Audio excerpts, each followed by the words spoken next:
What is up? What is up, everybody? Is everybody here? Are you guys excited? I'm here. Are you here? So let's see who's coming on the live. Hold on, let me check myself out. All right, bet I'm on.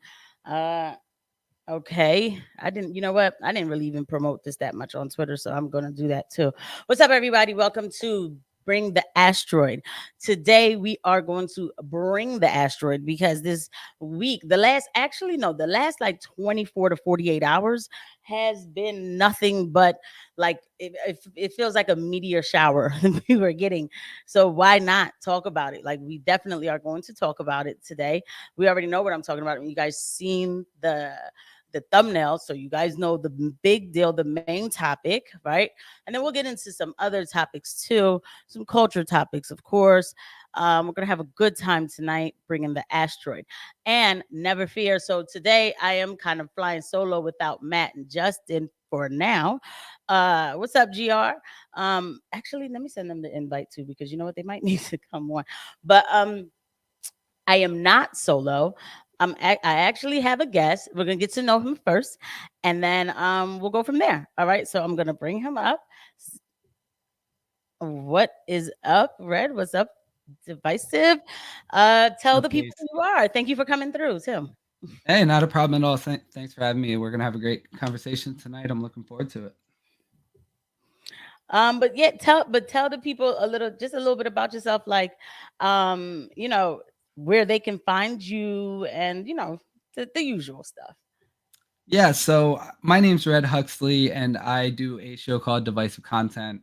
Well, I've released one episode with Suleiman Ahmed, one of the Twitter Space hosts. You can check that out. He's one of my favorite Twitter Space hosts. We kind of have some chill sessions every night on Twitter Spaces. Go check that out as well. I'm over on Rumble. We release full episodes on Rumble, and then you can see our smaller clips on X. So. Okay, yeah. Yeah, I did see that you were with Suleiman. Um I saw, like, because I went on your profile and I hit like a link and I just kind of kept going and going, and then I saw that you and Suleiman had did an interview, but I didn't get the chance to watch the whole thing. And yes, that is where I met Divisive, y'all. You guys know I'm always talking about, oh yeah, on this Twitter space this happened and this. So all of a sudden, like, in the last 2 months, I've become addicted to Twitter space. It's You like have a problem, Casey. Twitter space to Twitter space, I hours and hours. yo, first of all, and some of them they be on all day. They take naps with it on. They come back. I'm like, How do I you even really choose? How do you choose what Twitter space? I mean, there's one on Guardian. You can look at like Guardians of the Galaxy. They're talking about comics, or you can go to one on gardening, or you can go on like Area 51 space. I mean, right. the buffet. Like, how do you choose what There Twitter are space to go on? there are so many. You know what happened for me, and then this is what got me hooked too.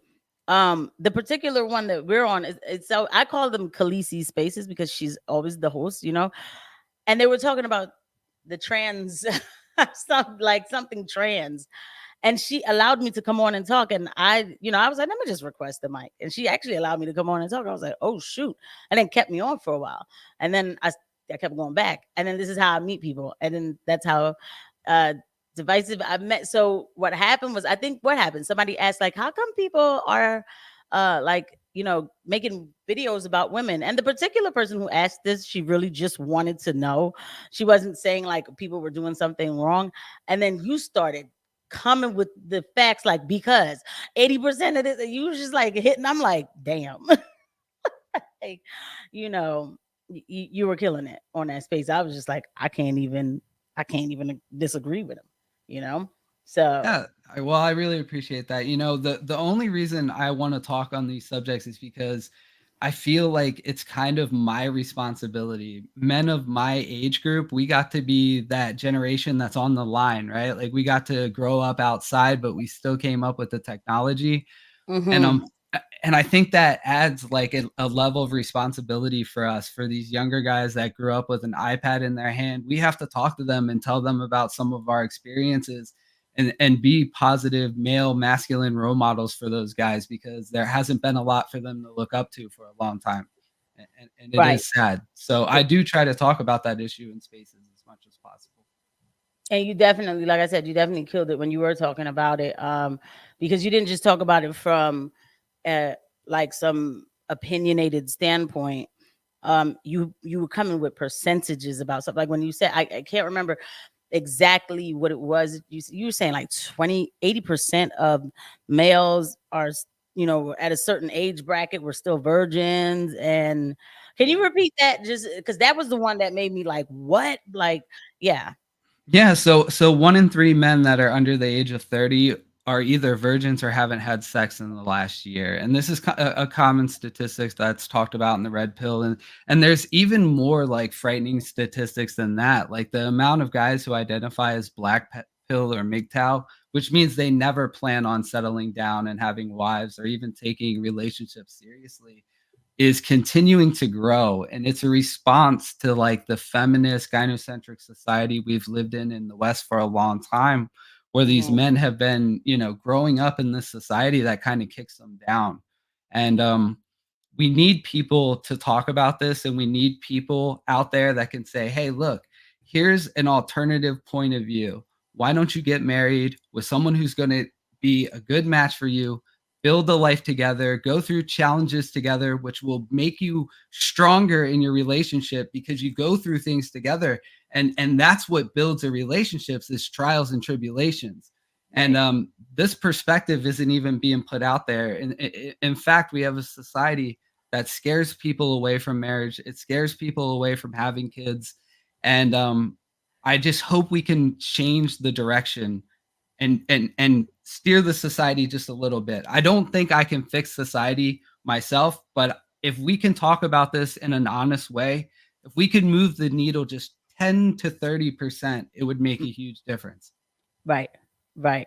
Right. Yeah, we do need to start talking a certain way. I mean, the debauchery, and when you say the feminists, the feminism that's brought most of this on, I could not disagree with you when you were saying that. I actually did a live on that with another young lady who she does spaces too, but it's Abby. She has a channel called Jambalaya Talks. So she had all like the historical facts about feminism and how, like really it was a man, and I'm not blaming men, but who came to a woman, was like, you don't have to be married. It's like you don't have to be locked up and be married. You could be liberated, right? And then through that, it's morphed into, it's always some woman that's fighting some cause that doesn't need to be fought. In fact, is bringing in some destruction somewhere. It's not. I can't even deny it anymore. So, and we're actually going to talk about that because I have a couple clips about that too. So borderline personality disorder is very prevalent in women. I mean, we are agents of chaos. I always say that. And it's good to be aware of that so that you can control it. Yeah. That's very self-aware of you. And one of the things that I love about this space is we are starting to see women like you Aw. joining us in this conversation. And we need you guys because it's hard for me as someone in this space. I couldn't do this if I wasn't financially independent and own my own business. If I worked for a corporation, I couldn't have this conversation. So that's again one of these things I talk about, is I feel like I have an obligation. I'm obligated to talk about it because I'm one of the few people in a position that can do it without taking financial risk at that level. Mhm. So it is a responsibility for more of us to have these conversations and change the direction, because ultimately I don't hate women. I don't hate men. I think we both have our problems, and I want to fix those problems so we can be better together. And that's what we should be talking about. Basically, yeah. And so, but it's just being, keeping it real. And that's good that you feel like you need to do this. Like this is a purpose for you. Just we have to call out the problems. We have to call out the problems. So yeah, that's why, I mean, for me, I do it like I talk. So on my channel, on my personal channel, because right now this is the group channel that we have, Bring the Asteroid. But on my channel, my mission statement is to make the inconvenient truth great again, because truth is very inconvenient. I mean, it is. I mean, the real truth that's needed, right? Um, People don't want to hear it because it's inconvenient, but the fact is the truth lands where it falls. So I feel like I have to talk about the truth of anything or whatever it is. I mean, that's why my take on even like the whole Andrew Tate situation, which I want to ask you about later, um, is definitely not one that is like of any other Christian that I've seen on Twitter, or not many women. Even though me and my best friend, we're like, I don't understand what the big deal is, but like, but for the most part, everybody's saying the same thing, and I'm like, I don't get what's going on, So I can't pretend like, yeah, he's a more like I can't pretend. I have to speak the truth. It's inconvenient for some to hear, but there's some truth that's inconvenient for me to hear, but I gotta hear it. Yeah. So There's some inconvenient truths about men. If you look at the rate of violent crime, I mean, men are more likely to be the victims of violent crime, but they're also more likely to be the perpetrators. I mean, we're more likely to commit suicide. These are the problems we have, and as a man, that's something that I want to help with. I don't want that to be a problem in my community, which I'm talking about men in general when I make that statement. I think in order to fix these problems, we do have to be willing to talk about them. That's where you start at least. So yeah. Yeah. So, but we're seeing a change, like slowly, but like the pendulum is swinging. It just, like it's slowly but surely. Matter of fact, there's this like study or something. There was an article saying that most Gen Z men, like, of Gen Z, the males, they're leaning more towards conservatism, which that means that they're leaning more towards being a man, like being a, traditional values. I love hearing that. I'm like, oh man, yeah, like this is happening, like this is great. you you know know what was funny about that study is it was actually put out on social media mostly by the feminists, because in the same study it showed that Gen Z women were identifying as liberals at like the highest rate that it's ever happened. And it was wow. funny because when they were showing that study, they would leave off the male stat. They literally would leave it off. I was noticing in the videos, like in the original document, it would show you the male graph and the female graph on the same Mhm. page, but when they would use the clip for their videos, they would leave out that page conveniently, and I thought that was interesting because I know exactly what you're talking about. That's yeah, that is interesting because like they don't want to show anything. And again, women, like, you know what I mean, like, give us a cause and here we go, rah rah sis kumbaya. Like it is just ridiculous. Like it really is. Like, oh, it's so ridiculous. But let's go ahead and get into it. You know what? I didn't even we're gonna we're gonna use Twitter to tell most of the stories today. I mean, all I have to Love do is it. trending topics, and you already know whose name is all over Twitter.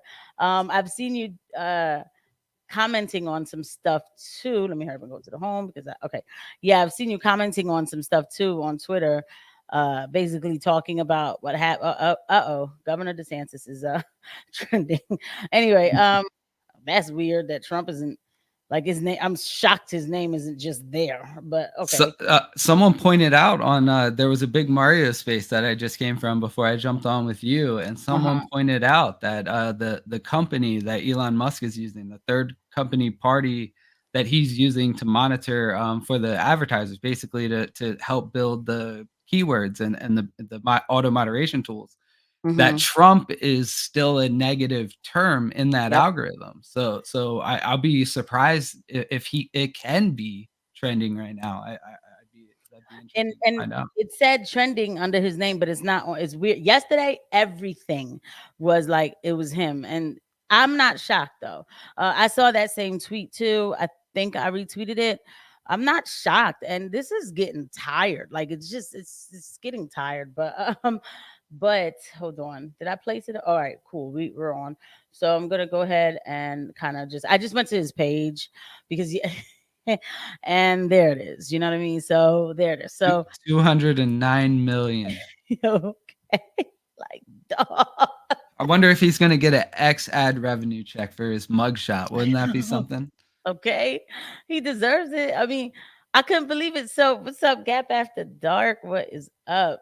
Thank you for coming through. You guys, don't forget to hit the like button. We definitely are trying to bring the Asteroid channel all the way up because that's what we do. We talk about the unfiltered truth on this channel. Like nothing is off the books. By the way, there's nothing is all like unless it's YouTube, like try you can't say certain words, so you'll have to code it. You know, the R word, you say grape. Yep. Like, they You don't speak English. the But self-censoring lexicon that we have for the Google and YouTube platforms, you know. so you're very well aware of it. Other than that, um, there's nothing offensive here. So, because we're having conversation. So, but yeah, back to this. Like, I mean, this is so what? All right. So yesterday we all know Trump went to Atlanta Fulton County, jail, and got arraigned, and these people were so hyped, like, yeah, white privilege isn't gonna happen here, where he's gonna get the mug shot. And I'm like, bro, we're we're waiting for it. That's not gonna make anybody angry. Like, give it to us. But what did you think about that yet? Like, of everything that's going on, what do you think? I think it's a really sad day in America when we weaponize federal agencies against any political enemies. I mean, look, we've seen this in other places. If this was the first time, maybe we could have a discussion about whether or not it's appropriate, right? But we have the IRS getting in trouble for targeting conservatives. That was weaponized years ago. This isn't speculation. There was court cases. This has already been settled. This happened. They used the IRS to go after conservatives. We know the DOJ, the Department of Justice, wanted to go after parents that went to the school board meetings because they didn't like the COVID policies and they don't like the gender ideology that's being taught in the schools. We're seeing parents that don't affirm their kids' identity being taken in the custody courts.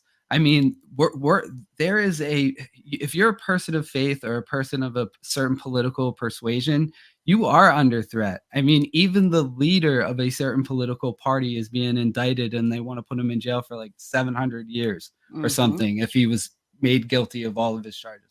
I mean, I think it's a very sad precedent to set, and I don't think it's something that should be happening. I don't think that means that people are above the law and that the president can walk into the middle of a crowd and kill somebody and not be prosecuted. That's not what I'm Right. saying.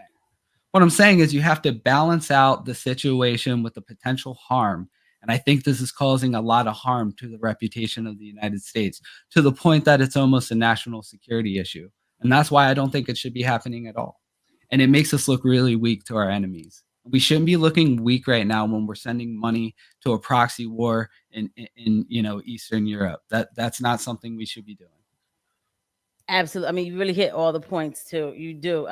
It makes us look not even just weak, because we already look weak with the current president. But we look chaotic, you know, like it just looks chaotic, and and it also, for other countries that, the establishment has gone in and done regime change to, they're probably looking at this chaos and they're like, look at America just crumbling. Good for them. And I don't want that. I live here. I don't want that. That's why when you see like when I see this stuff, I don't understand how like everybody's not going off about it, because I'm like, do you understand that this is destruction of the country? It's not even just about Trump, like the country itself. This isn't how we operate. To be able to contest an election is what makes America America, and they're trying to take that away, and then they use him to do it, right? And because he's this controversial, I don't know why he's so, I really do not know why Trump is so controversial. I'm 40 years old, so I remember when Trump was in Home Alone 2. I remember when Trump was on Fresh Prince of Bel-Air. Like, everybody like Trump. My dad used to drive a cab in Manhattan. He picked up Trump before and everything. We was like, oh, that's so cool. Like, nobody had an issue with Donald Trump until he tried to run for president. So now, oh, he's a controversial figure. He's this bad guy. I'm like, okay. And so that's why people get nuance with this. Even people on the right, quote, the right, are like, well, they want to see him gone. And I'm like, yo, this is crazy. Like, The debate was a perfect, personification of what you're talking about. Look at that debate. Every single person on that stage was anti-Trump. They were hand-picked establishment shills. You could hear by their answers that each one had their own special interests. You had Nikki Haley talking about AIPAC and Israel and talking about sending money to the Ukraine. And you kind of had the same thing coming from Mike Pence. The only person on that stage that wasn't like a hand-picked establishment shill was Vivek, I guess it's like cake, Vivek Ramaswamy. And we still don't know what to think of him. I mean, this guy came from nowhere. He's got a history in big tech. He's a multimillionaire. I mean, that just came out of nowhere. So people are very skeptical of him. But I mean, he was clearly different than everyone else on that stage, and everyone else on that stage wasn't there to actually take a run for the presidency. No one on that stage really thinks they had a chance to be president. They were all there because the establishment said, use this as an opportunity to attack Donald Trump. And we Yeah. saw that. And it was like Ramaswamy was like his surrogate. And he was just landing blows all night. And he He called him was. out. He called him super PAC puppets. He said, if you want a super PAC puppet, there's a lot of choices on this stage right now. And Yep. America saw that, and it resonated with them because we saw these people who have been in politics forever. Chris Christie has been in politics forever. These people are suits that are bought and paid for. They don't have your best interest at heart. Their best interest is their money and their power, and that's why they're there. And that's why they use that as an opportunity to attack Donald Trump. So I'm glad Tucker and Trump released their interview when they did and blew their ratings out of the water. Mm. 200 plus million views at the same time. Good for them. Yeah, we watched that. I watched it live. I do kind of feel like the interview was softball, but I did like the fact that he wasn't at the debate. I feel like yes, that watching that debate, I mean, you know how everybody at first they were like, "Oh my God, Trump should go to the debate." It's not right that he's not going. But when I watched that circus show at the debate, like, why go and just everybody's yelling at everybody. You nobody's really taught. They were like, now I laughed a lot at it because I know I'm not voting for anybody on that stage. I'm not. So I didn't expect much anyway. But it's just like, yo, this is chaotic. Like, I don't even think they talked fully about any one topic. It was just jabs being thrown at each other, jabs being thrown at each other. The one person I will respect, believe it or not, on there besides Vivek is Asa Hutchinson because he makes no bones about it. There was like, are you going to support Trump? His hand stayed down. He didn't even. He was like, I'm not raising my hand. I'd rather you be like be a weasel, a straightforward weasel, You're a like stab you in the front kind of gal instead of a stab yeah, me in the back kind of guy. All right. right, I see it. Don't make me wonder, like don't BS me, man. Like show me that you're like, yo, Asa Hutchinson cracked me up. You know what else he said? What is it? The Iowa caucus that they have to go to and get like dollar donations. Is that the one, the Iowa state fair or something they were at? Yeah, I think Iowa it's the first one, right? I think it's the first one, and then New Hampshire second, or Yeah, so they were at the state fair, frying donuts and doing all these things. They have to get these like dollar donations. And Asa Hutchinson he said on like the mic, like to some interview, he's like, I just don't see the purpose of doing this. I mean, for dollars, I have donors. I have people giving, but I don't need to be here.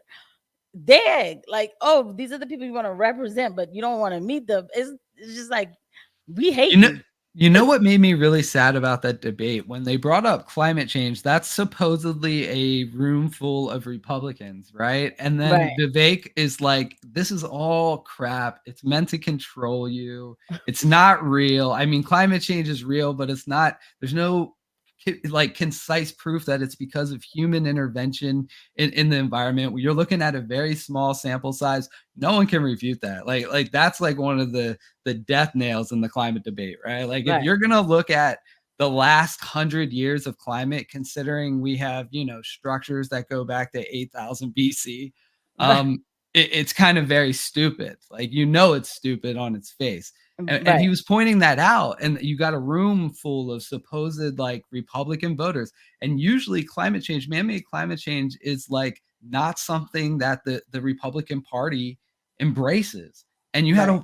a room full of people booing him for saying this. And that's when I knew everything about that debate was fake. Everyone on that stage knew that they didn't have a chance. They were there to attack Trump. The audience wasn't regular like Republicans. It was Republican donors, like this Yo. limousine class of Republicans, these neocons, like that's what it Right. was. And you could tell, and they still were cheering for Vivek when he was talking Yeah. about 80% of the issues. So Yeah, they did. Yeah, they couldn't help themselves. But you're right. It's funny because I watched Mark Dice and he did an episode about like the debate, and he said he's like they are donors, and he showed this old footage of Donald Trump. Trump, like from when he was doing debates in 2016, and he said he was saying, I forgot what he said, and they started booing him. And he was like, you know why they're booing me? I said, He's like, you can't get tickets to this debate. No, you have to be a donor to be here. Everybody in the audience is a donor. I was like, wow. Like, first of all, I missed out on all that. Around that time, I was, I guess, like this leftist. Like I felt so the brainwash. I didn't have TDS. Like I didn't need him to like be ended or anything.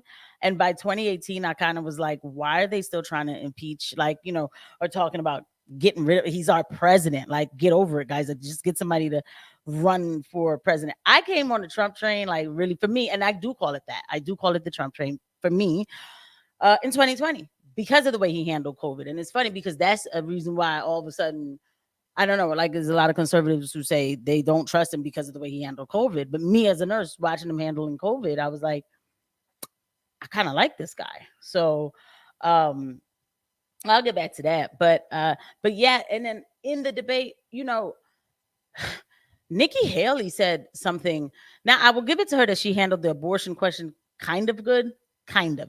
But she started to talk about, because Vivek, his foreign policy, it sounds good. It's more like, yo, fall back on all these other countries and focus on us. I don't understand what makes people go up in arms when somebody says that. Like, oh my God, how can you say that? Because a What do lot of people lose money. A lot of people in that room that they were in would lose money if we did that. Yeah, that's true. And she's like, you're basically saying to forget about Ukraine and give them to Putin. And then she said something. She said, the guy who allowed his friend Prigozhin, she basically alluded to the fact like, oh, the one who ended his friend, and then he ended some, and I'm like, you see, this is why we got problems now. Because dag, it just, I don't even think his body's been like fully investigated, and here you are saying that, you know, like it's a hardcore fact. I'm like, these people are sick. They're sick. It's dangerous. It's dangerous to say stuff like that when you're in a high, position of authority. She was an ambassador, right? Like Right. she shouldn't, and she should know better. You're right. You're exactly right. She should know better than to say reckless things like that about a international incident that's highly sensitive considering our situation Hey, in the Ukraine. She should be more media trained than that. I mean, I don't care if it's a debate. You don't have a chance anyway. So what are you doing? And you know what was really interesting, I thought, was Vivek's comeback to that whole interaction when he was like, yeah, I mean, I think he made a joke that like you're running to be on the board of Halliburton and Raytheon, and I thought that was an interesting jab. And then his other jab to Chris Christie was just absolutely hilarious. He was like, "You're not running for president; you're running to be the president of MSNBC."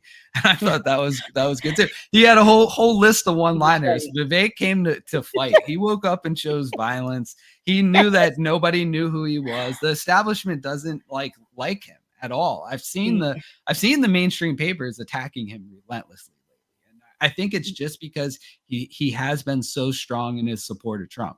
He's come out very strongly saying he will pardon Trump, and they don't like that. Right. They don't. And he really can't be controlled, and that's just really it. Like, I mean, and I don't know him, right? So like, I don't know.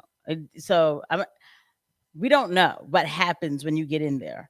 But he said, he was like, the difference between me and them is I'm not bought and paid for. Like, that swag, a little bit of like, I got my own money. Like your little Got a million lot of it. yeah, like your $3 million means nothing to me. So really, I'm gonna say what I want. Now, whether he fully believes everything he's saying, I don't know, but I like that he's saying it. I do. I do like that he's saying. I mean, because that is kind of that's how Trump came. I mean, Trump is my guy again because he has the experience of being in there. But he's saying what he wants because they can't get him with dollars. They can't. So I liked his energy. I do. I like his energy. I do like a lot of things about him. Definitely don't need him to be my president right now. I think he should be in the administration somewhere. And a person that I'm disappointed in for is DeSantis. Like, Yeah. Pretty personality lists in that debate. Yeah. hey, like, what do you think about DeSantis? Like, It's like I want to like the guy so bad because he's had such good policy. I feel like he might be very effective at getting policy enacted. I mean, he's got a record to prove it, and the policies he has gotten through in Florida have been amazing. I mean, absolutely amazing when you're talking about education or you're talking about some of the things that came down the pipeline after that education debacle. I mean, he's been doing a great job. The CBDC stance that he's taken in Florida. I mean, he's got so many great policies that he's somehow able to get enacted into law. And that's a super important skill for a president that needs to be transformative. America doesn't need a gradual change. It takes a long time to steer societies. Societies aren't fishing boats, they're cruise ships. They don't turn on a dime.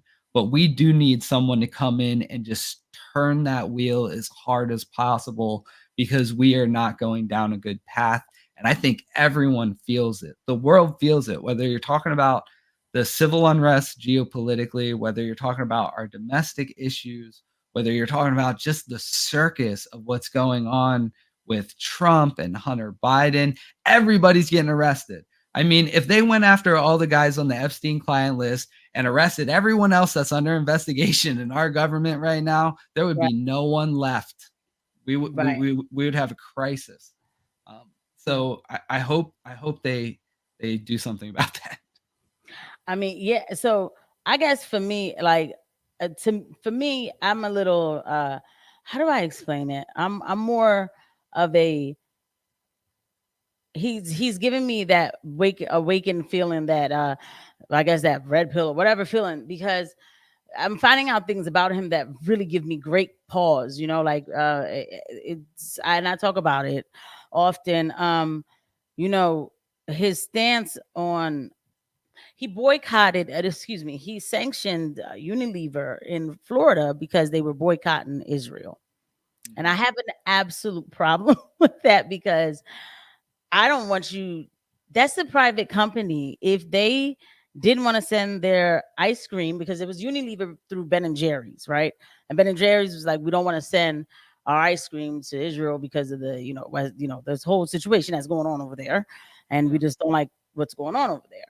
And he sanctioned them. And I'm like, why? Like, Yeah, he I don't. also flew to Israel, he kissed the wall, he signed legislation for Florida while What? in Israel, and he's gonna support a hate speech law in Florida that criminalizes certain speech. So yeah, there's a lot to be wary of when it comes to Ron DeSantis. And you're talking about a guy who doesn't have the financial freedom of someone like a Donald Trump or a Vivek Ramaswamy, like Yeah. that's gonna be an issue.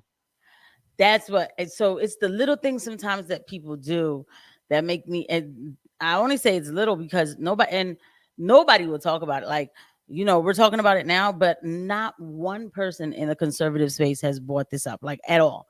Like, I think Conservative Inc. can't. If you're part of the big Conservative Inc. machine, you can't talk about this. then what's okay, like, and so this is what I mean, like, and this is almost segueing into something else, but it's like, all right, we need to change in America, but we can't talk about certain things, like, that bothers me.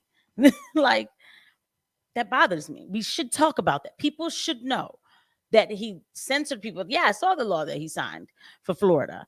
Oh, if you intimidate, Jewish people, it was like religious intimidation, paraphernalia, and I'm like, well, Jehovah's Witnesses better not leave tracks at people's house. You don't know whose house. And I'm not saying that, like, I'm not saying that everybody's fringe, right? And just they're gonna be like, I'm gonna call 911 because you left a Jesus track at my house.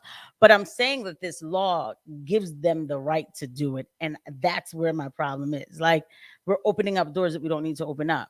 It's just very confusing to me. And then when they ask them about giving money to Ukraine, like, are you going to stop giving money to Ukraine? Why can't he say, yes, I'm going to stop?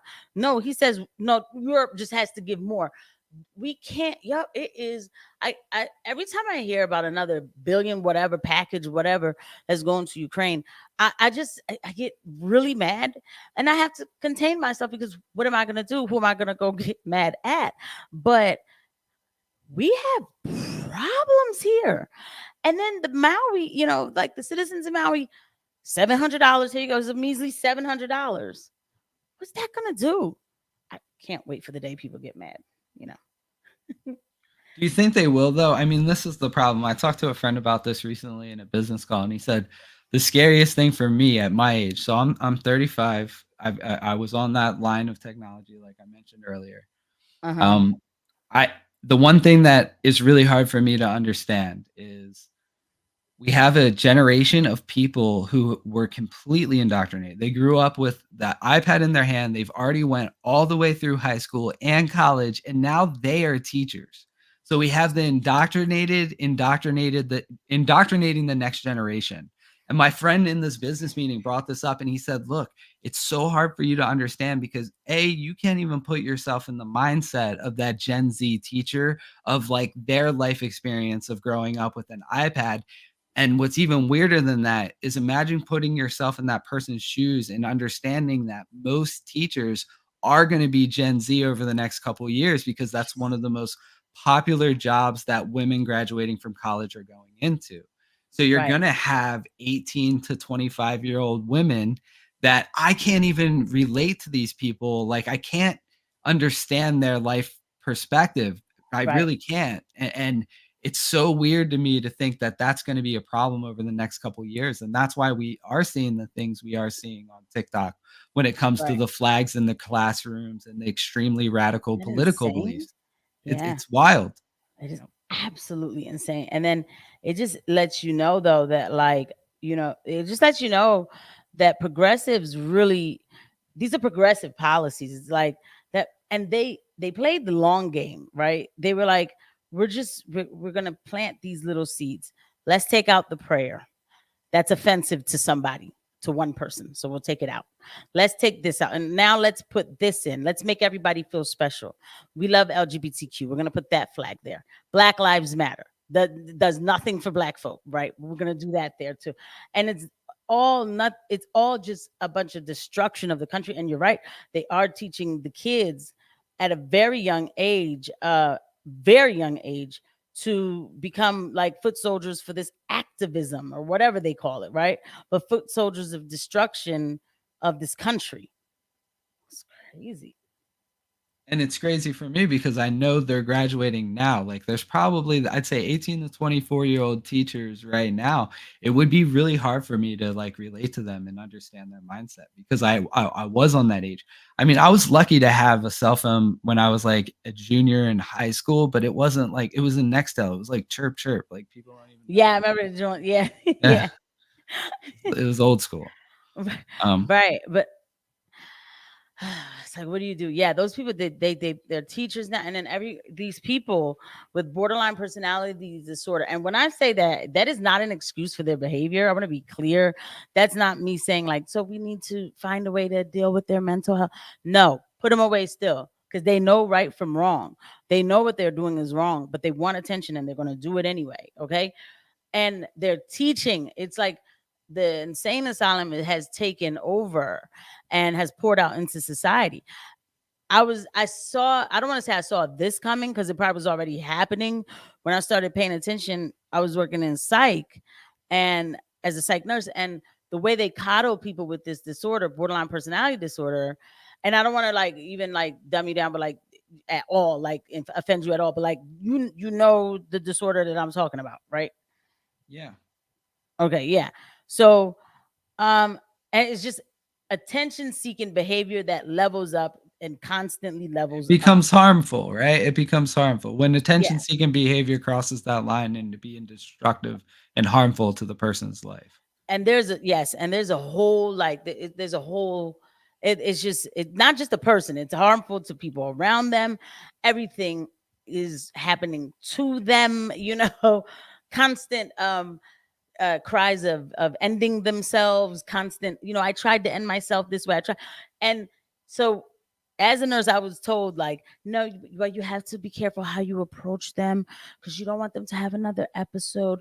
So we need to be calm. And I'm like, no, they need the truth. And I had to even approach one of my patients one time. She's telling me like, well, the other day, when I tried to end myself and like I took a bunch of Tylenol and then XYZ happened and then I went to the train tracks. I said, and I had to tell her, I was like, sis, I'm not gonna say her name. I was like, you don't really want to be ended. You don't. But you keep playing around and you're gonna half end yourself. And that's even worse, you know? Or Yeah. accidentally end yourself. Right. But at least but I'm gonna tell you why half ending yourself is even worse because now you're laying in the bed, you have a trach, people gonna come, you know what I mean? You can't move your parent. I've seen that. I've And you're seen gonna that. live with it. You're gonna live with the trauma of it. Yeah. Yep. You become It'll be there. you're imprisoned in your own body, because so you keep playing around and she kind of stopped. I'm like, listen, I don't coddle. I think it's evil to coddle people. I think that in order really to, if you care, you're going to tell people the truth. You don't have to say it in an exactly mean way, but they need to know the truth. But anyway, this whole business of and then I was told in the psych, I'm working in the psych hospital, and they said, okay, we need you to sign an in service. If a man thinks he's a woman, he can use the female bathroom. I said, I don't even know why y'all bought this over here to me because I'm not signing it. I was taught to reorient people to reality. And you want me to say what? And I have a bunch of females here who are dealing with, assault triggers and stuff like that. And I'm going to let some big burly man walk in their bathroom. I'm not doing it. I'm not doing it. Yeah. And it's crazy that you had to go through that because it's like, where do they draw the line? What delusions do you affirm and which ones do you say, hey, we need to get you back into reality? Why are they picking and choosing, saying, hey, they can't be a horse and we need to bring them back into reality, but they can be a different gender? Like, how did they come to that conclusion? They don't. And this is when I knew, I'm like, oh, they want this destruction. Oh, by the way, you can be a horse. Divisive, you can, like, you know what I mean? Like, and you would think it's like, well, yeah, there's this one school somewhere far away that we heard of, this kid did this. No, my niece in her graduating class, there was a kid who identified as some sort of wolf or something and would walk around with a furry tail. And it was the mom who picked out the that child. It was. It it's crazy.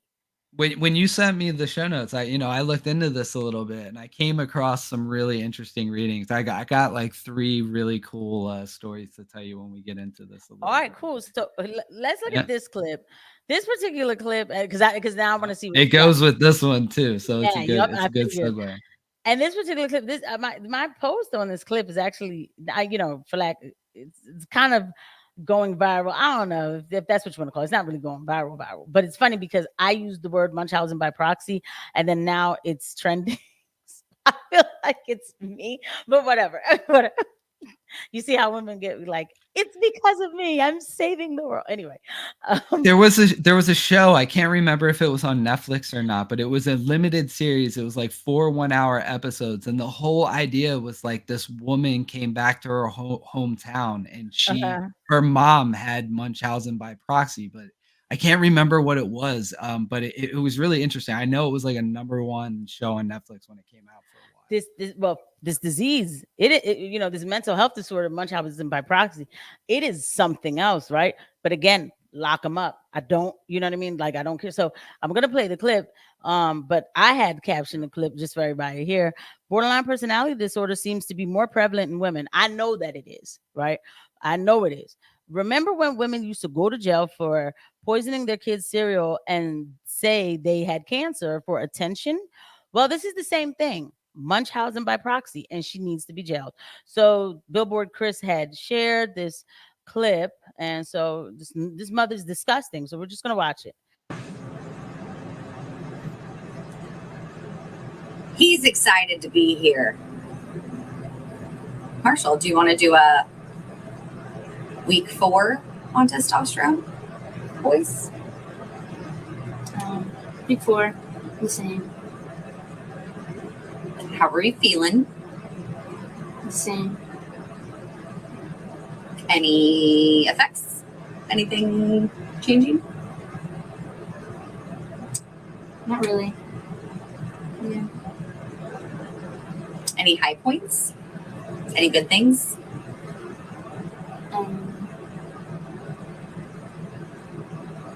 Not really. Any bad points? Not really. Are we struggle busing a little bit with the injection? A little bit. To like, it's the anxiety of doing it. Yeah. A little bit of a struggle bus. Don't want to talk about it. But you start school next week, Yeah. high school with testosterone, so you're gonna be like on equal playing field with all the other like pubescent boys. Yeah. That's exciting. Yeah. Things to look forward to with that. No. No. What's the one thing you are really looking forward to with your testosterone? Like the impacts. Voice change and facial hair. You want a studly beard like your dad? Yeah. You're gonna be so much hotter than him. I think I'm gonna keep it like shorter, so not quite as big.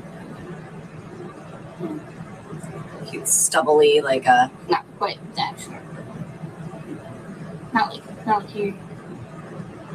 yeah, Clean. clean. I dig it. I dig it. It's a hot look. Yeah. It can be really hot. You are gonna be really hot. It's really exciting. It is. Yeah. Disgusting. Somebody So put weird. they lock her That up. comment about the dad was just so weird. Okay. Yeah. Yep. That was strange. It's on purpose. You know, it's on. Yeah, I wrote. I was taking notes as they were saying things, and I put arrow down and I put father. Yeah, they had to dumb down. You're going to be so much hotter than him. This is why this is happening in this house, because you obviously don't respect your husband. I'm going to assume. Let's pretend for a second that she's married, right? Because a lot of these women are married, and there's a lot of time there's a man in the house, but you could tell that woman is telling him like, you better shut up. We have a boy. Okay, like it's the mom running this show. And for her to make a comment like, you're gonna be so much hotter than him, that's just weird all over. Like it just like lessens the father. And then like who says that to their that's just weird. Yeah, no, it was absolutely uncomfortable to watch. And It is. the And way she interviewed her kid, like I've watched it, it almost seemed like a Fresh and Fit episode, right? Because they're probing questions, right? That's one thing that Myron Gaines is very good at as a former, I think he was DHS or Homeland Security or whatever he was. But he's a really good interviewer, and he does these things called probing questions, right? He uses probing questions, and right. she was doing that to her kid. I mean, she Yeah. was using probing questions, leading the answers too. And you saw her doing it in this video, and I think that's what makes people so uncomfortable. When you witness this behavior, you saw the way she was leading the answers, like, not are you looking forward to getting your testosterone? What are you looking forward to do? What are you looking forward to about being on testosterone? Taking the assumption that she's already going to enjoy being on it. I mean, it's absolutely leading. It was very uncomfortable. And I can't believe this video was this on Libs of TikTok originally? Did they pick this I up? don't know. You know what? It was on Dr. Jebra Fouché, which is like that Okay. parody account that cracks me up. But like put a picture. Deborah Fouché put a picture up of Chris Tyson, which that situation is really sad. Talking about, she's a woman now, and she's fully feminine, and I'm like, yo, this account is just hilarious. But that situation is very sad. He destroyed his family because he's a woman now. Like, what is this, right? But this lady, first of all, she's not even really talking to. So I'm taking notes, right? So like the whole time, she's not really talking to her daughter. She's looking at the camera. It's all about her hair. Her hair is done. She got her makeup on, everything. This is for her. And then um I think the daughter wants to end herself personally because like I mean in the end she kind of gets a little excited about something. But the flat affect is insane.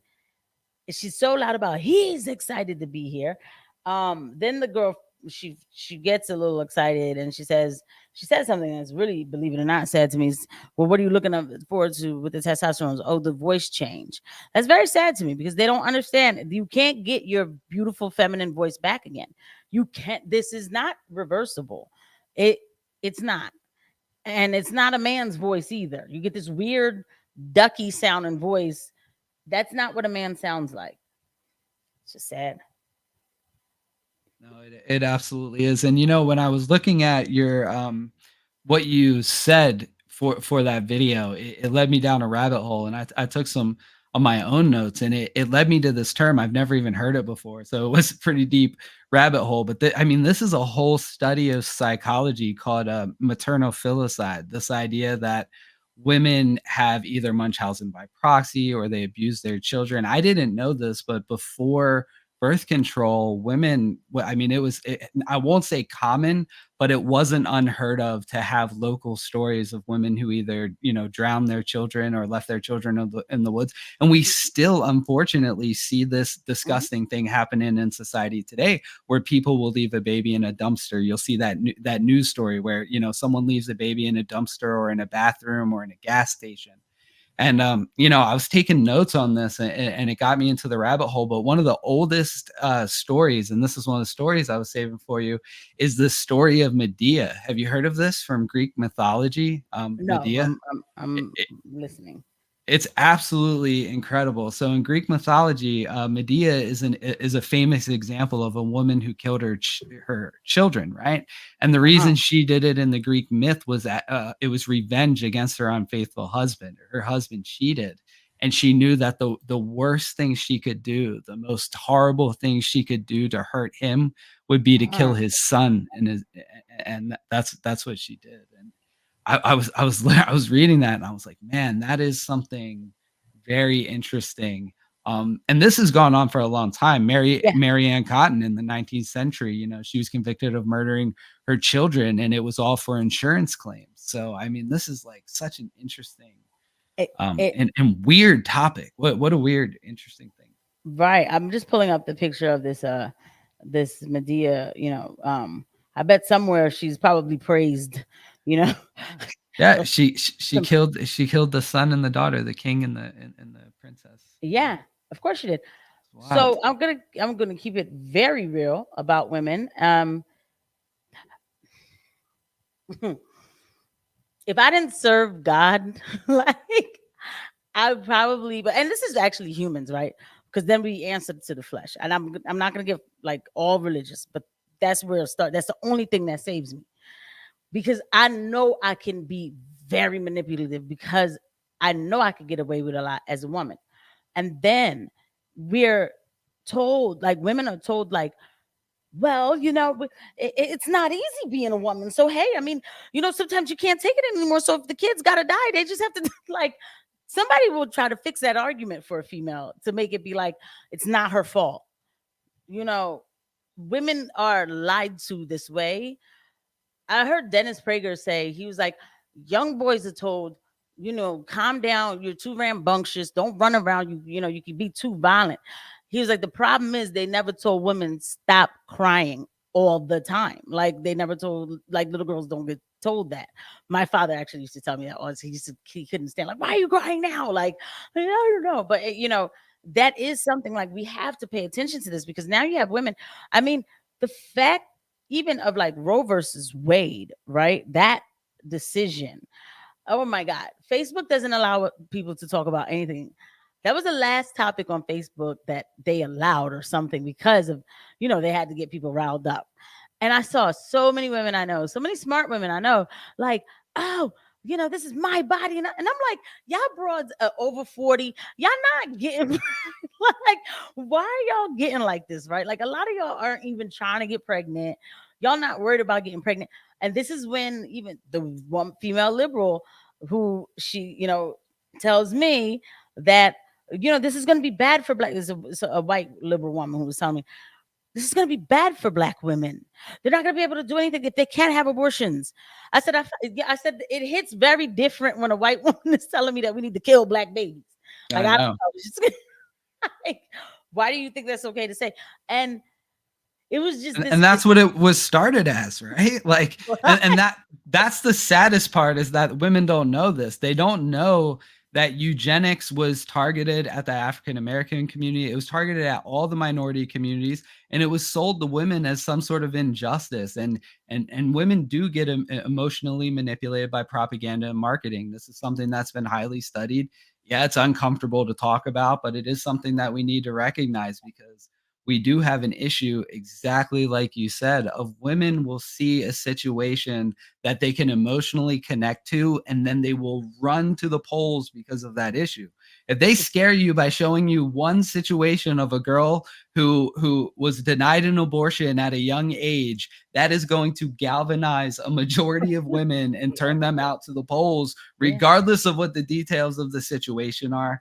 And I think that's actually a good thing about women, is that you are egalitarian. You are these nurturing caregivers who you don't want people to hurt. You don't want to see injustice. But unfortunately, these corporations and politicians weaponize that against you. And that's not fair. It's not, and it's the truth. Yeah, it is. And this is when I say we are agents of chaos, but it can be used. We have to come to reality about that fact, so we don't get manipulated like puppets. You don't want to be out here screaming about something that, if you even knew, like, the whole, I mean, because we're even into this, and then I want to hear, I don't know if you have more stories, but the actual ruling of Roe versus Wade was a woman being a narcissist. Absolutely. I mean, she she went in there talking about she was raped, and she did exactly what. And I feel like, if I back then, I would have probably told my friends, like, that broad probably was sleeping with a married man. She was sleeping with a married man. That's what it was. Yeah, she was. And she's dead now and everything, and she felt bad about it later. But this lawyer, because that's the picture, that's her lawyer, that's her and her lawyer there. It was really the lawyer that was all up on her, like, no, no, no, we need to make this a thing, like, we have to talk about this. They're trying to take women's rights, and you shouldn't have to prove that you were raped and all this, and everything. And it just made it like illegal everywhere. It was her who pushed her to doing this, and you can see it all in this woman's face, that she was like, I'm going to be the crusader for this, the one with all the makeup and everything. And when they told her that she won, they were like, you won. She had already had the baby. She was like, okay. Like, okay. And I'm not making excuses for her either, by the way. But then, can you imagine too that the baby, like, that was involved in this case, she believes in pro-choice. So it's just like, yo, we really, like, if I was the baby, I would be like, you know, if I, as an adult today, I'd be like, yeah, nah, it's a bit much, it's just, no, she would march about this too. So it's insane. And even Ruth Bader Ginsburg was like, we should have never, like, the Supreme Court should have never said anything about that case. They should have never tried that case, or resolved that case, whatever. They should have never did made any judgment about it, because what she was saying was that the country was actually coming around to abortions, slowly but surely. And she said it was just the worst thing that they took that case on. And women today, they don't even care to hear anything of the backstory now. And then, just real quick, I was working with this older woman who probably was around like this age when all this was happening, right?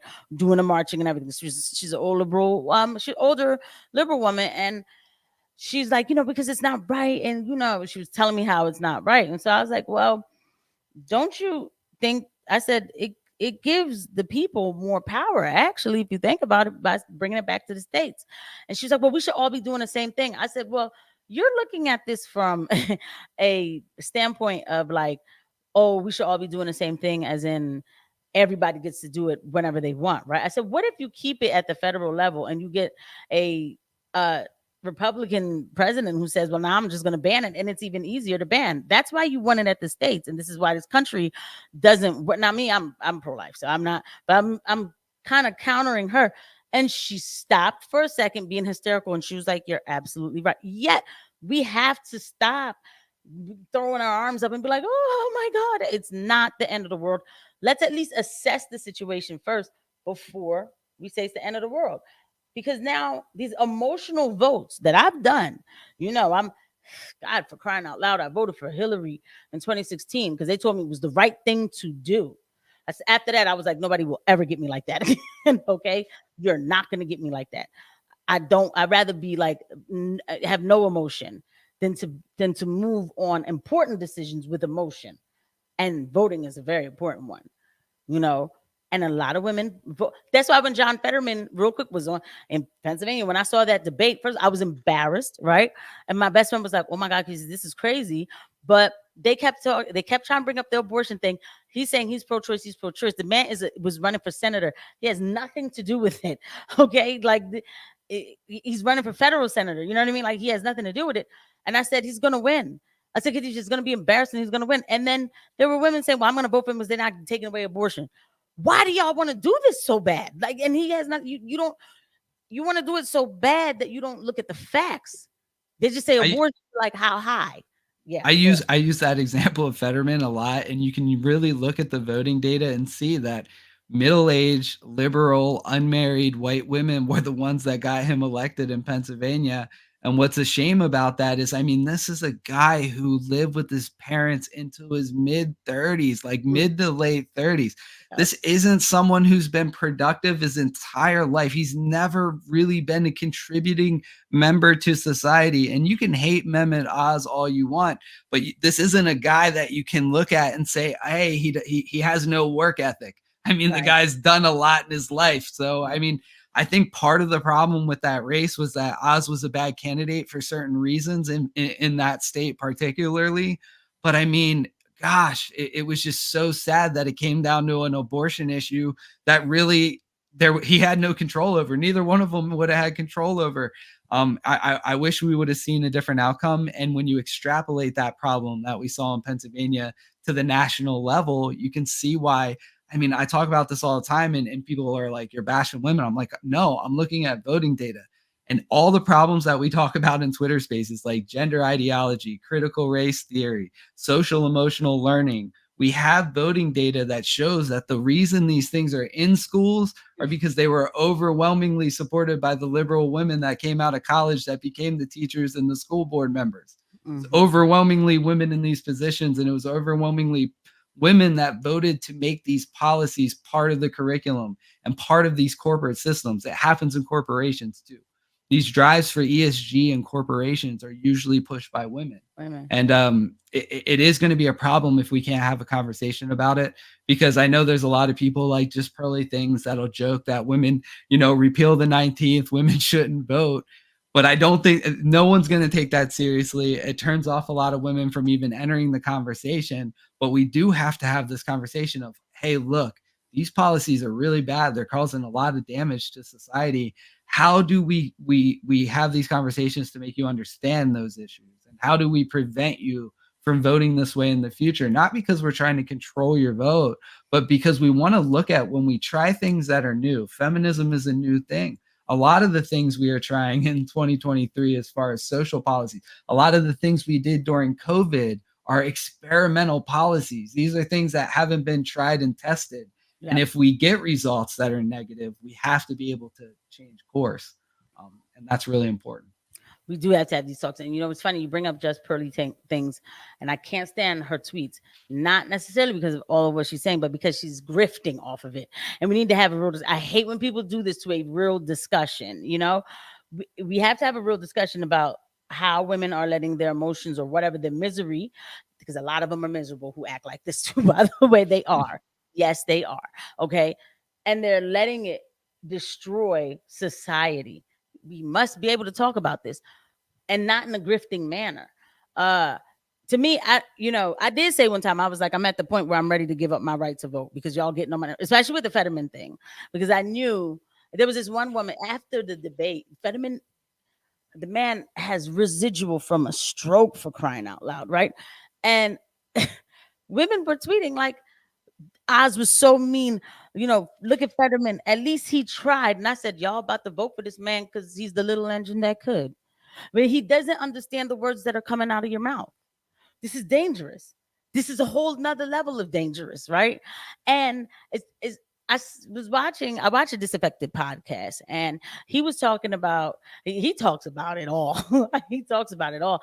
But he brought up this point though. He said, as much as these women are annoying, we do need to bring back Barbara. Well, who's Barbara? The librarian, the one who, organized things for the community, like for ladies from the past who would make the pies for the church.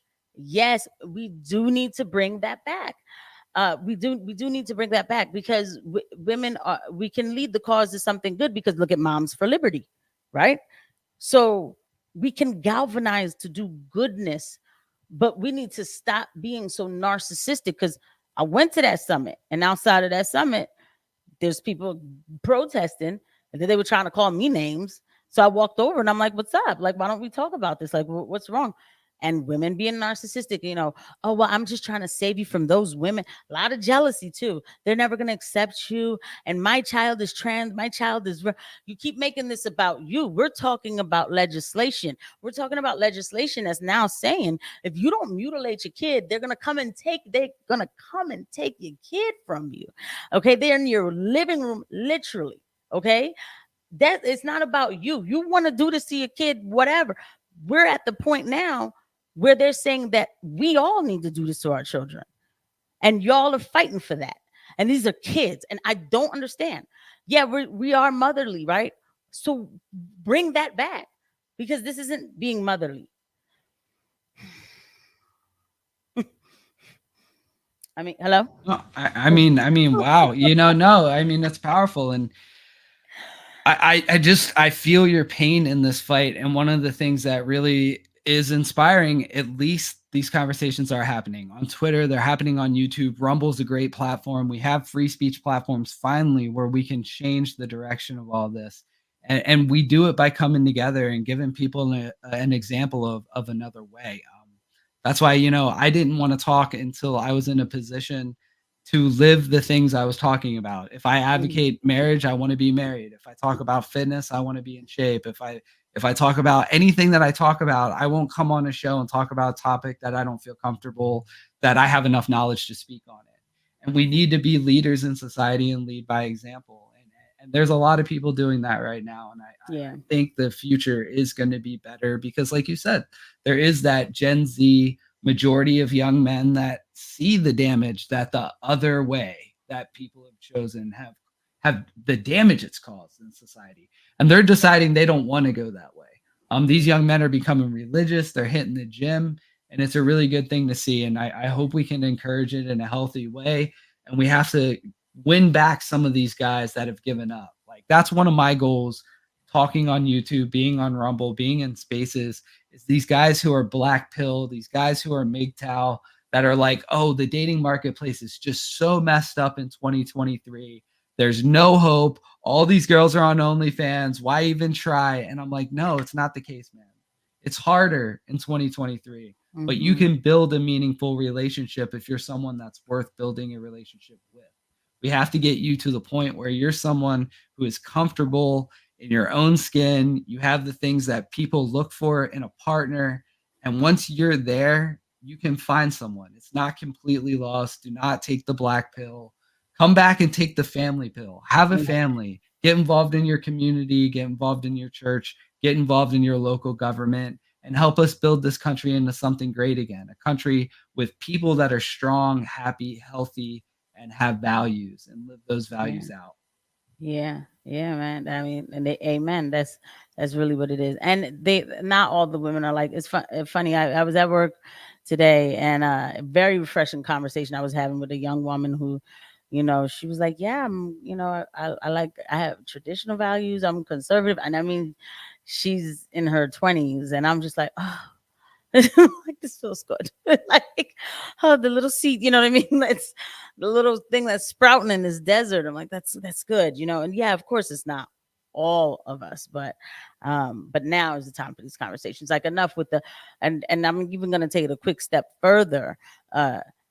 Black women need to chill out, for real. Like, yes, the whole Ice Spice rubbing things, and all that WAP and stuff, like the degeneracy that Black women, this culture is bringing.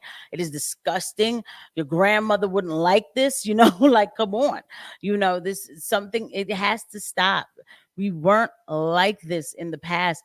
The woman, the Black woman, the Black mother, grandmother would be the one to be like bringing the family together and sitting at the table. We're going to have big dinner on Sunday and talk about family things. Now, these women are always on, I used to watch all that Love and Hip Hop and stuff. And then one day it's like, yo, man, these women are almost 50 years old and they're still pulling their hair and with heels on, and they're fighting. I'm like, y'all don't get tired of this mess? Like, why are we promoting this like this is something to strive to be? Are we pretty and we gonna fight?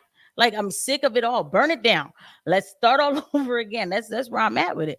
And I keep it real about that too, because this is shameful. The behavior, and people are getting tired of it.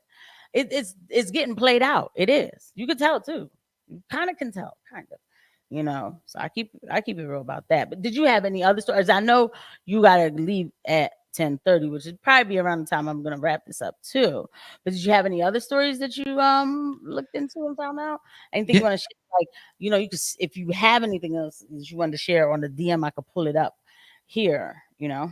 Yeah, no. I was just looking into this issue, and I thought this is one of the conversations that we really need to start having. How can we have this conversation about the issue with women going for these collectivist ideologies? I mean, it's part of your nature. Men have a nature, women have a nature. And, this is something that came up in the context of this, that video that we watched together with the Munchausen by proxy. This is something that we do need to have a better understanding of, because we need women voters. We're not realistically going to be in a situation where women voters are just going to not vote anymore. It's just never going to happen.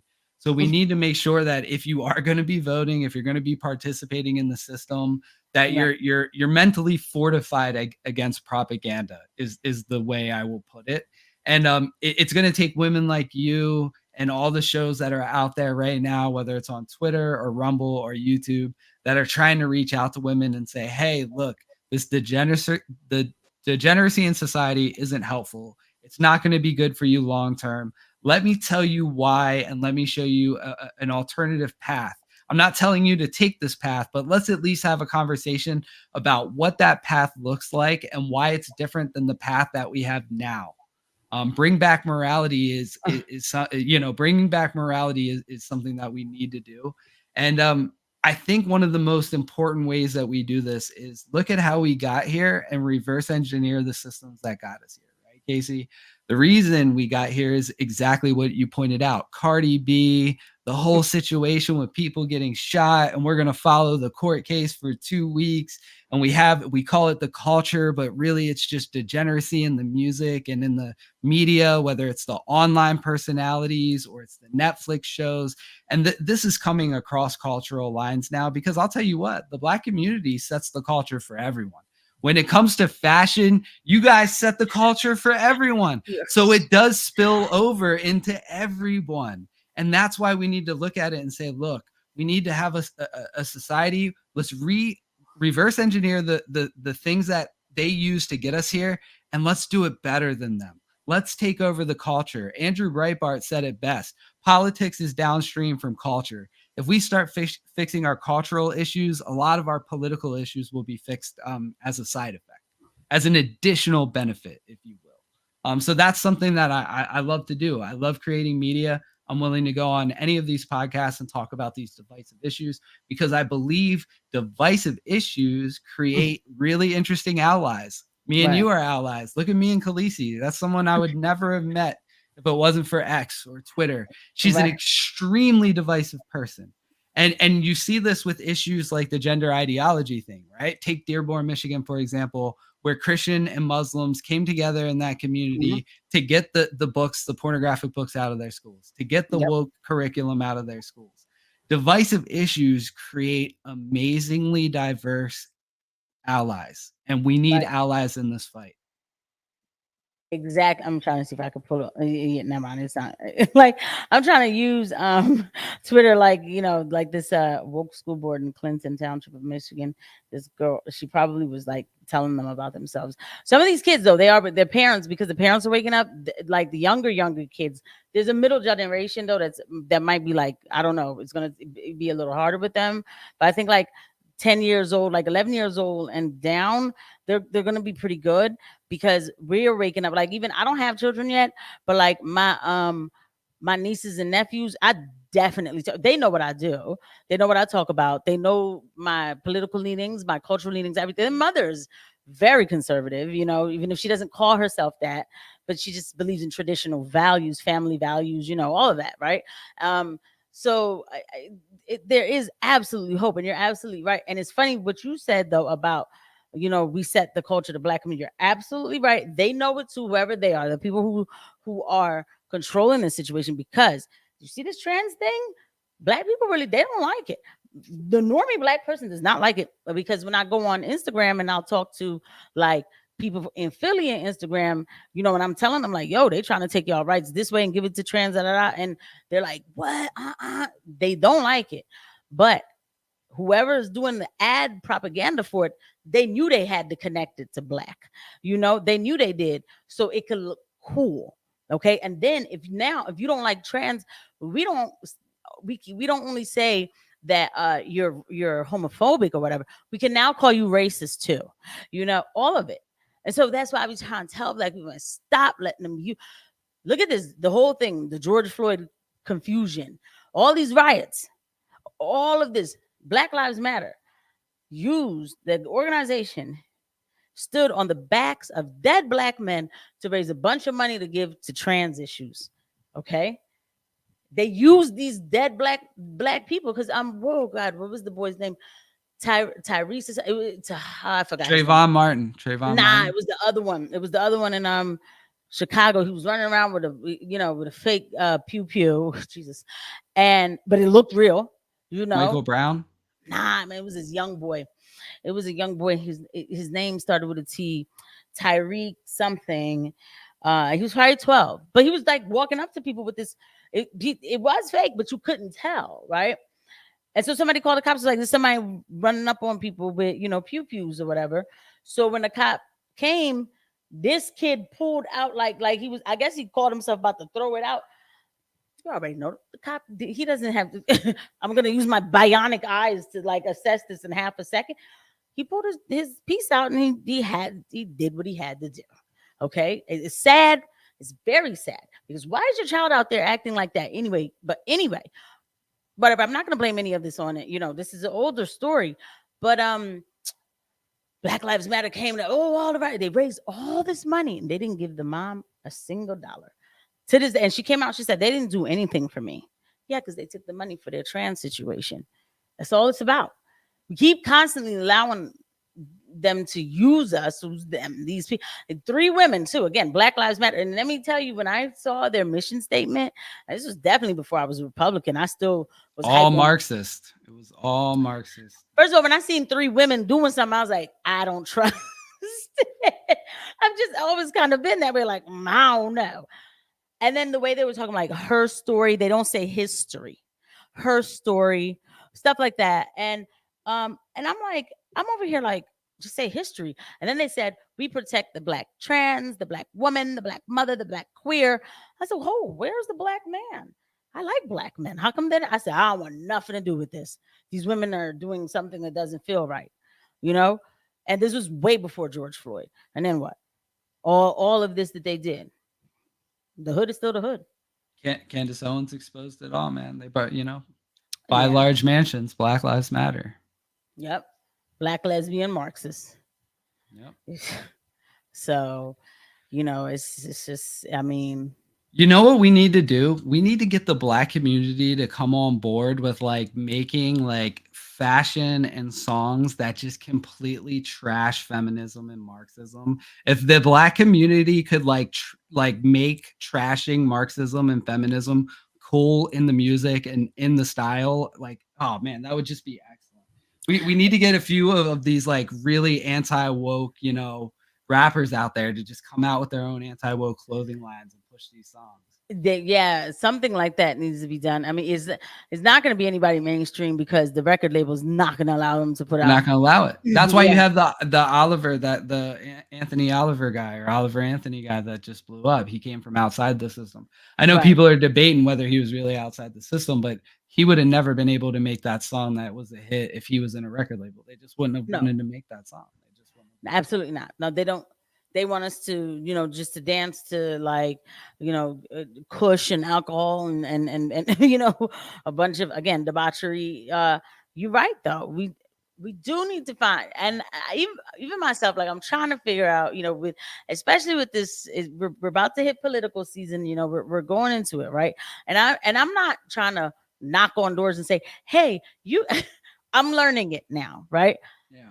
When I woke up and I looked at Trump's policies, right, and it always comes back to these circles, I said, this is obvious that this is the person to vote for. So I did. Then I went on Facebook. This is me. I don't do anything in the dark. I'm not going to say, I'm just not going to tell anybody. I went on Facebook and I was like, I'm voting for Trump, y'all. Y'all are tripping. Do not vote for Joe Biden. Broke down a bunch of policies and still had people coming and yelling at me. I had people telling me that I was trying to be white. I mean, it was insane. But of course, now, after the beatings, people are ready. Like, I get people come back like, yeah, you were right. I know. I didn't want to be right. I wanted y'all to do the right thing. Anyway, whatever. I wanted the country to win. That's what we should all want. We want the country to win. Yes, that's what I want. Yeah, that's what I wanted. And I'm like, but he has a bad attitude. Okay, well, when you invite him over to dinner next time, tell him about it. Right, because you're not going to have dinner with him. All of that doesn't mean anything. Okay, but the point that I'm making, though, that I'm actually learning now from him and just from people, period, where for me, I'm like, bring me the paperwork and I'm looking at things, right? But that's how I operate. I think 80% of the country doesn't operate like that. You have to connect to people on a soulful level. That's why a lot of people do connect to him. And there was a lot of black men who voted for him in 2020, even if they didn't tell their wives they were going to vote for him. They went back there and they voted for him, okay?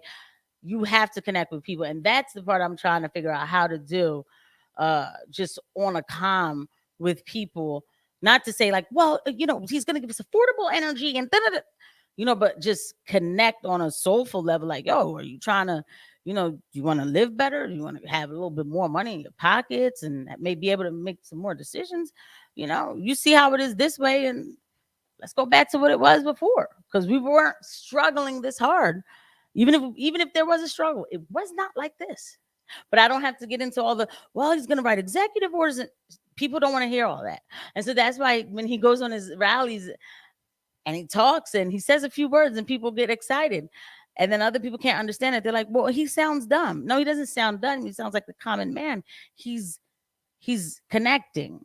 And we need to connect to people. We do need to connect to people, to remind them that there's a better way. It's not just about politics too, right? It's just a better way, Yeah, Republicans have tried to use policy to win the culture war for a long time, and you're right, it doesn't connect with voters. And conservative policies have always been winners. They've always lifted all boats. They say a rising tide lifts all boats. These policies have always been colorblind, regardless if the party that was pushing them wasn't colorblind, if that makes any sense, right? Yeah. Because if you actually look at what these policies do, they allow innovation and they get the government out of your life.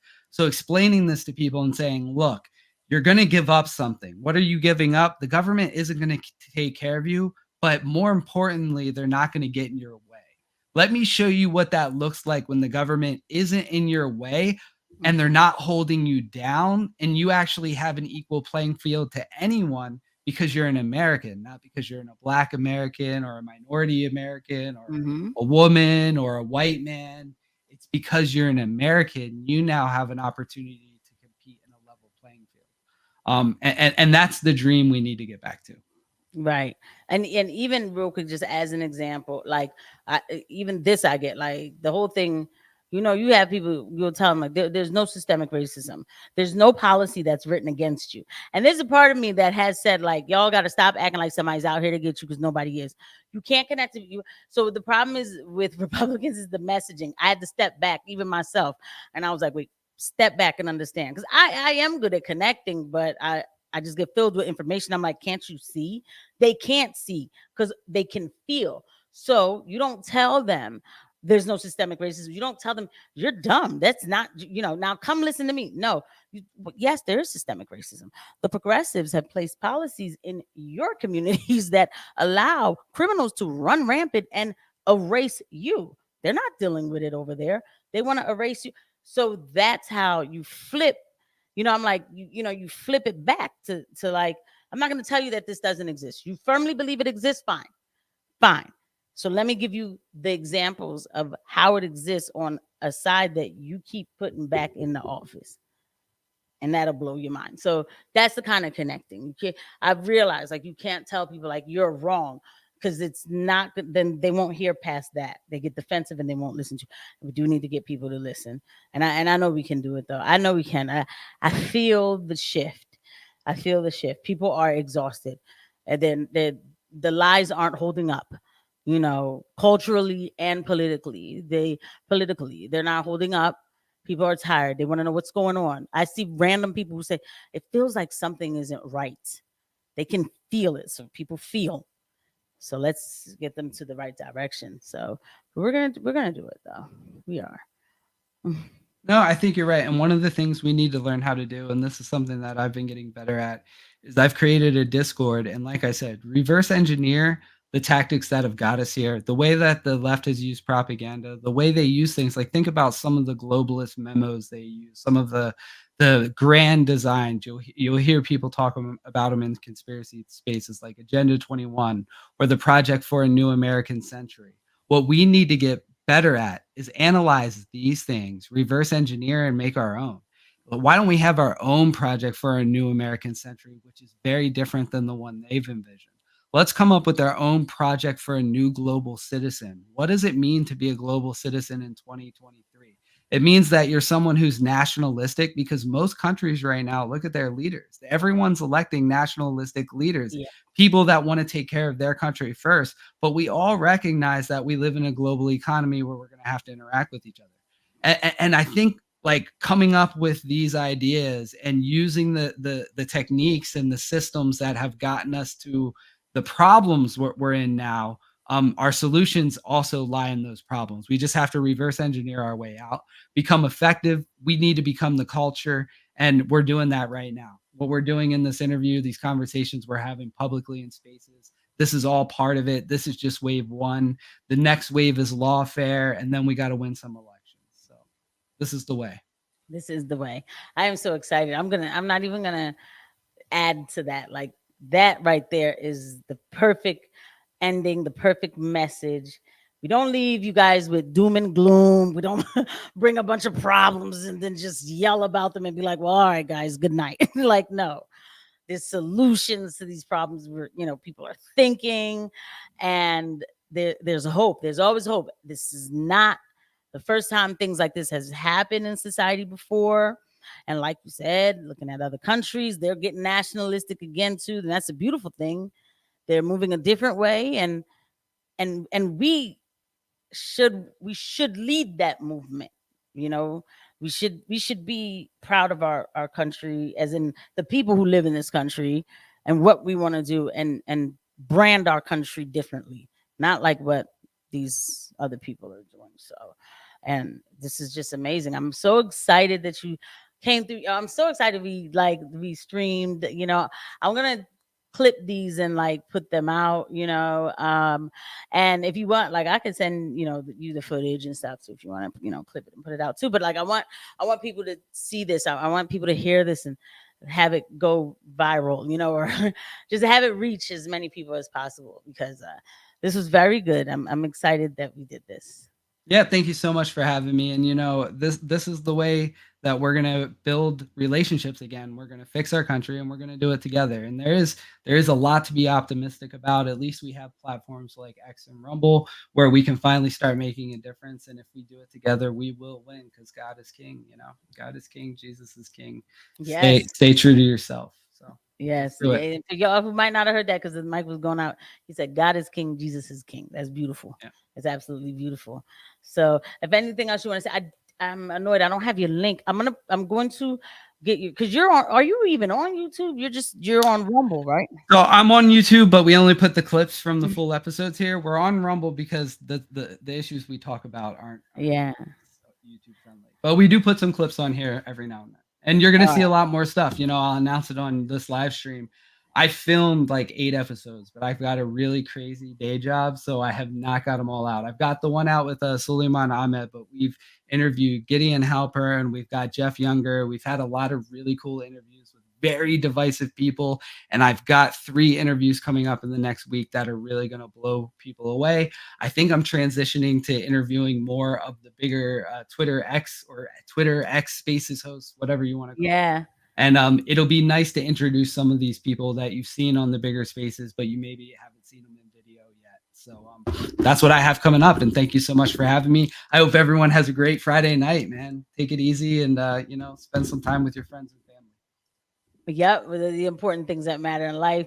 Thank you, everybody, for coming through. Don't forget to hit that like button. Thank you for being a part of this wonderful conversation. There will be more to come, and I will put your links on in the description. So I'm gonna go get your links, and I want because so people can know where to find you because you are your conversation is really good, and I know people want to hear more, so I will do that. And thank you guys again for coming to Bring the Asteroid channel, and we're gonna end it right here. Don't forget to hit the like button because we are trying to push this page out to YouTube and beat the algorithm and just get the message out. And on that note, you guys have a wonderful Friday night, and I'll see you with the next video. Bye.